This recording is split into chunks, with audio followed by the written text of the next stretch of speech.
Japan is an area that's no stranger to earthquakes, but this is the strongest quake that they've seen in recorded history. It's an area that's littered with fault zones, got tectonic plates intersecting all over the place. Let me show you where this quake was, just on the northeast coastline of Japan, where the North American plate intersects with the Pacific plate. The Pacific plate actually driving to the west at about 92 millimeters per year. All these orange dots, those are big aftershocks, dozens of them.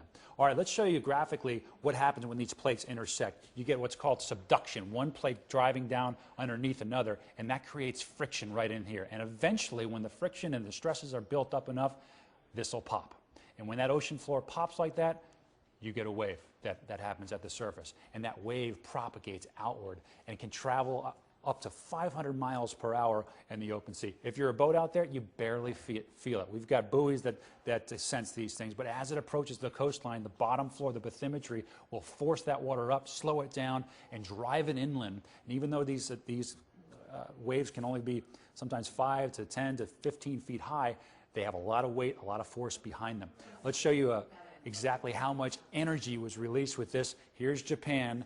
Everything that you see in red is where the water, or the wave, was about 4 to 5 feet, getting into Japan, or into Hawaii, and all the way onto the west coast and down across South America. This is a huge historic quake that literally affected an entire hemisphere.